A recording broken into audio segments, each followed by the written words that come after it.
صباح الخير يا دكاترة. هكمل معاكم الجزء الثاني من المحاضرة بتاعة الفايبرينوليتيك drugs اللي هي the drugs used in treatment of bleeding.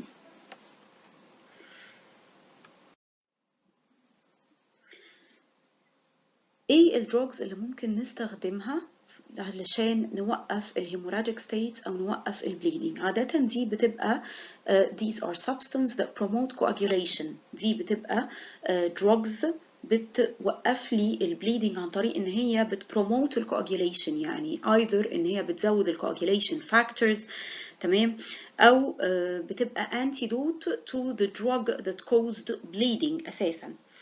يعني مثلا زي ال fresh whole blood transfusion or plasma transfusion.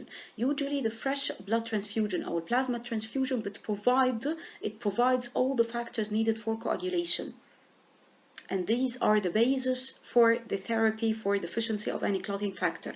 يعني لو حصل إن البيشنت ده عنده bleeding or this patient has deficiency for one of the coagulation factors, already عنده disease وعنده deficiency for one of the coagulating factors، كفاية إن أنا أديله fresh أو whole blood transfusion أو plasma transfusion، لأن usually بيبقى فيهم كل clotting factors وال coagulation factors needed to stop the bleeding. تمام، بس طبعا الحاجات دي this carries the risk of transfusion reaction. البيشنت ممكن يدخل في allergy وفيفر وحاجه اسمها transfusion reaction، فبالتالي مش بنحب قوي ندي fresh whole blood. وبيبقى فيه بعد كده حاجات تانية for سواء local أو systemic to stop the bleeding، هنشوفها مع بعض.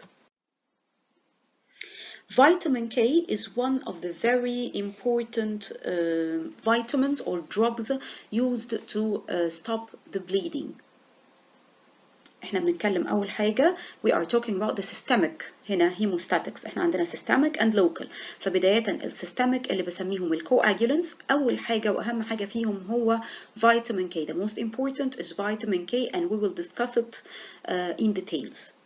طيب عندنا غير vitamin K we have fresh blood transfusion. زي ما قلت fresh blood transfusion بيسبلاي كل الكواجيوليشن والclotting factors اللي ممكن توقف لي bleeding that could stop the bleeding in any patient، بس it carries the risk of transfusion reaction. في كمان عندنا حاجة اسمها fresh frozen plasma. fresh frozen plasma بتبقى بس just plasma and the plasma provides all the clotting factors needed to stop the bleeding. We also have the protamine sulfate. انتوا خدتوا البروتامين sulfate مع anticoagulants. You already discussed the protamine sulfate in the anticoagulant lecture. Protamine sulfate is the antidote of heparin. يعني لو البيشنت ده كان already ماشي على heparin, if this patient is already on heparin therapy, okay, and the patient suffered severe bleeding, ممكن ندي protamine sulfate. Protamine sulfate can be given as an antidote to heparin to stop the bleeding. كمان عندنا الانتيفايبرينوليتكس اللي هم الامينوكابرويك acid والترانexamic acid. We already discussed in the fibrinolytic lecture that there is a pathway or some drugs that inhibit the pathway for fibrinolysis. For fibrinolysis to occur, we said قلنا in inactive plasminogen has to be activated and transformed into plasmine that cause degradation of the fibrin in the thrombus or the fibrin clot. Okay, we have two drugs that can inhibit the activation of plasminogen into plasmine اللي هما aminocaproic acid and tranexamic acid. So if a patient is suffering from bleeding due to fibrinolytics or even from bleeding generally from bleeding يعني usually حتى aminocaproic acid and tranexamic acid can be used. They are usually used by the dentists to stop bleeding locally, by the dentist to stop bleeding, for example, from an extracted tooth. Okay, we also have the cryoprecepted. الكرايوبريسبتد ده عبارة عن جزء من الفريش frozen plasma. الكرايو ده is a part of the fresh frozen plasma proteins that are rich in certain coagulation factors. cryoprecipitate ما بيبقاش فيه كل coagulation factors، بيبقى فيه أجزاء بس coagulation factors معينة. Okay, it doesn't contain all the coagulation factors. It contains only factor 8, factor 13, the von Willebrand factor and fibrinogen بس. في كمان الدازموبريسين acetate. الدازموبريسين ده is a synthetic form of a hormone found naturally in our body اسمه vasopressin.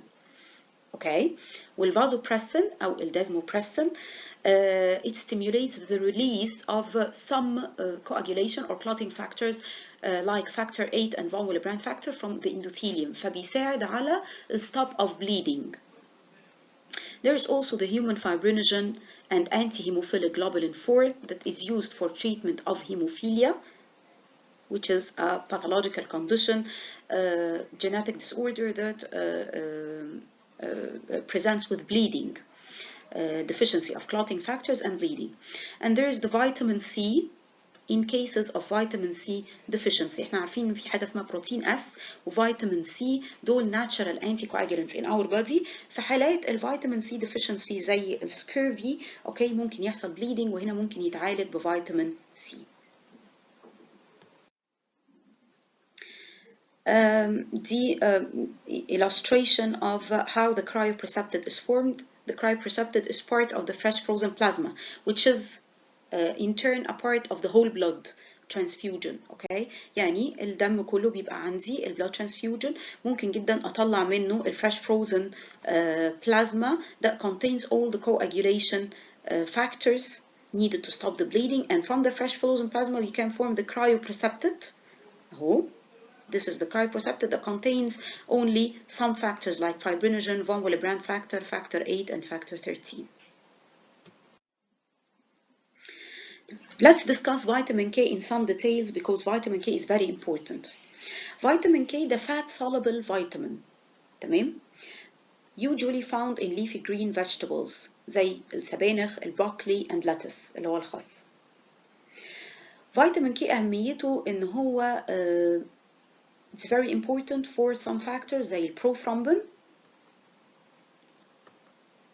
و factor 7, factor 9 and factor 10. وبيدخل كمان في involved, it is involved وبيبقى essential factor في blood coagulation, في bone metabolism, في regulation of various cellular functions. تمام؟ it's a very important vitamin. It is used usually to stop bleeding. The dietary requirements منه is very or are very low. ليه؟ لأن this vitamin is synthesized naturally inside our body in the GIT. The bacteria inside in the GIT synthesize vitamin K. البكتيريا اللي موجودة naturally في GIT بتاعتنا هي بتصنع لوحدها فيتامين K، وعشان كده احنا مش بنحتاج منه كميات كبيرة من بره. تمام؟ في two natural forms exist of vitamin K. vitamin K1 وده اللي بنقول موجود في الأكل, it's found in food, وده بيبقى available clinically متصنع already synthesized and available clinically in oral and parenteral forms. And we have vitamin K2 that is found in human tissues and is synthesized inside the intestine by the bacteria flora. Vitamin K1 and 2 هما الاثنين they require bile salts for absorption from the intestine. وعشان كده لو في patient عنده مشكلة في البنكرياس وعنده مشكلة في البايل salts synthesis بالتالي هيبقى عنده مشكلة in vitamin K absorption. In vitamin K absorption وممكن يدخل في bleeding. It needs bile salts for its absorption. We said the vitamin K1 it's given to all newborns. Vitamin K1 ده مهم جدا للنيوبورنز ليه؟ To prevent the hemorrhagic disease of the newborn. لأن بيبقى بالذات premature infants بيبقى عندهم vitamin K deficiency نتيجة إن هم لسه الليفر بتاعهم بيبقى premature، وبالتالي ما بيستجيبش أو ما يعني مش بيتعامل مع vitamin K normally زي الادلتس. okay؟ وممكن يدخلوا في حاجة اسمها hemorrhagic disease of the newborn. So it's given to all newborns, especially the premature. في كمان form من vitamin K بيتصنع synthetic form اسمه فيتامين K3 بس ده بيبقى pro vitamin كأنه pro drug. It needs to be converted or activated to the active form inside the liver. It needs activation inside the liver. As we said, in the vitamin K, the essential factor in the blood coagulation, bone metabolism, and regulation of various cellular functions, and it's very important vitamin. It's used to stop bleeding problems. إمتى؟ في الحالات ليه بيجي bleeding من vitamin K deficiency؟ في حالات ال decreased absorption of vitamin K. تمام؟ Or the inadequate intake. Sometimes in patients suffering from malabsorption syndrome, which is a disease or syndrome, بيبقى الintestine فيها unable to absorb important vitamins or food properly, or if this patient is taking حاجة اسمها liquid paraffin. لو العيان ده بياخد liquid paraffin, usually the paraffin is used as anti-constipating agent for patients suffering from constipation. لو البيشنت بيعاني من إمساك بيدوله البارافين ده علشان يساعده against constipation. بس البارافين ده بيinhibit the absorption of vitamin K and other fat soluble vitamins زي vitamin A و D و E. Okay. Decreased synthesis of vitamin K, bleeding due to decreased synthesis of vitamin K from intestinal flora. لو العيان عندي ماشي على antibiotic broad spectrum زي حاجة اسمها cephalosporins أو cephalosporins بنقول عليهم مجموعة من الantibiotics. If this patient is already on oral broad spectrum antibiotics, these antibiotics destroy or kill the intestinal flora, the bacteria found inside our intestine. الانتيبيوتكس دي بما انها برود سبيكترم بتقتل البكتيريا اللي موجوده في الانتستين عندنا، وبالتالي البكتيريا دي مش هتصنع الفيتامين K. These bacteria will not synthesize vitamin K and there will be a decrease in vitamin K and the patient might enter in bleeding bouts. Decrease the hepatic utilization of vitamin K. The liver cannot utilize vitamin K properly because of a liver disease, or in the newborn, as we said, cause liver بتاعهم, their liver is immature. Again, in hypoprothrombemia states, with hypoprothrombemia, which is a decrease in the prothrombin, this might be secondary to salicylates intake, زي aspirin intake. Aspirin decreases the prothrombin level, and the liver disease. Liver disease cannot synthesize, in the presence of liver disease, the liver cannot synthesize prothrombin. Uses of vitamin K antagonist. انتوا أخدتوا already في anticoagulants, the oral anticoagulant warfarin. The antidote of warfarin is vitamin K. Like the antidote of heparin is protamine sulfate, the antidote of warfarin is vitamin K. So these are the cases that vitamin K is used for. We also have the local hemostatics. The local, we were discussing the systemic, like we said, vitamin K, fresh blood transfusion, fresh frozen plasma, cryoprecepted. We have the local hemostatics here. The local hemostatics are either the physical method by application of pressure, بس اضغط على الجرح لحد ما البليدنج يقف, the physical method. We have the vasoconstrictors like adrenaline. تمام. الادرينالين is supplied for ampoules, in ampoules. Okay. Sometimes a patient with epistaxis, bleeding from nose, العيان اللي بيجيله epistaxis أو bleeding from nose, يقول لك اكسر له أمبولة أدرينالين على قطنة وحطها intranasal عشان توقف epistaxis. Okay. Patients with epistaxis, you can put few drops of adrenaline on a cotton piece and insert it intranasally to stop the bleeding from nose. We have also something called astringents like tannic acid. Okay, these are found in like drops, sold as drops. They cause precipitation of the blood proteins. They can be put directly on the site of bleeding and they can stop bleeding. عندنا شوية حاجات كمان بنسميها local coagulants زي thrombin powder, fibrin sheet, fibrin glues, gel foam or oxidized cellulose. I'll show you the figures. This is, for example, the tannic acid that I told you about. Okay, it's sold in the form of drops. بيتحط directly على المكان bleeding. It's put directly on the bleeding site. This is the thrombin powder. it can be applied topically برضو on the bleeding side. دي الفايبرين sheets مجرد ما تحطها on the bleeding side يوقف bleeding. This is the epinephrine ampoule. This is the fibrin glue. It's a glue بيبقى عامل زي الصمغ كده. It's put directly on the bleeding site بيوقف bleeding. دي compression method. ده oxidized cellulose.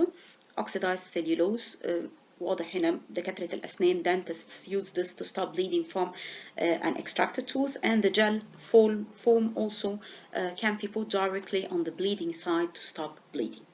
So again, to sum up, we have the drugs that stop bleeding, either systemic or local. Systemic hemostatics, the most important is vitamin K. We have the fresh blood transfusion, fresh flows in plasma, cryoprecipitate and clotting factors.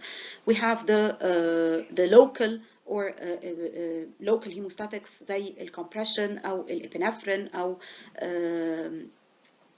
the others like thrombin powder, like the tannic acid, the fibrin sheets, the gel foam, the oxidized cellulose, the fibrin glue, they all can stop bleeding locally. Thank you all.